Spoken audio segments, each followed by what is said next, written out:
Samantala, ilang panukala na layong palakasin ng sektor ng edukasyon ang lusot na sa ikalawang pagbasa ng Kamara. Gayon din ang panukalang mag-aatas sa gobyerno na gumamit ng bamboo products. Narito ang report.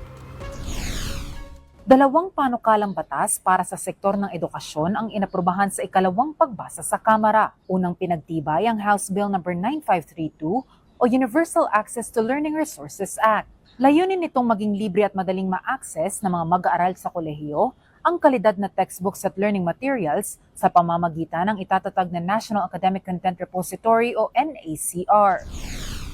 Every Filipino college student deserves access to quality learning resources wherever they study and whatever their circumstances in life. Education flourishes when knowledge is within reach. In today's world, that means ensuring that quality learning materials are available whenever they are needed, wherever learning takes place, and regardless of a student's financial capacity or geographic location.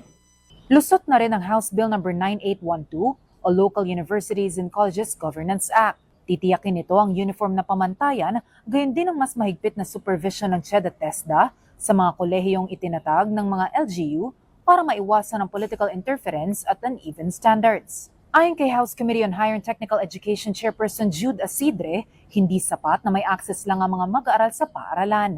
Dapat dekalidad din ang edukasyong kanilang matatanggap. Dagdag pa niya, palalakasin din ng House Bill No. 9812 ang autonomy ng local universities and colleges at gagawin itong mas transparent, responsible at sustainable. Improving Philippine higher education is a long journey. House Bill No. 9812 brings us one step closer by strengthening the governance of our local universities and colleges or LUCs. Samantala, aprobado na sa ikatlo at huling pagbasa ang House Bill No. 8360 o Bamboo Products Procurement Act.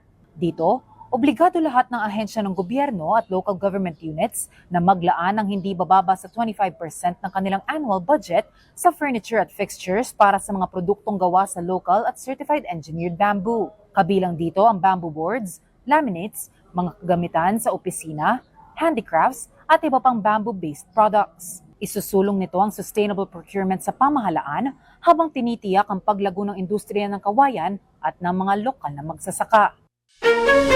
Ako po si Sofia Potenciano. Para maging updated, manatiling nakatutok sa Congress TV Digital at iba pa naming social media pages.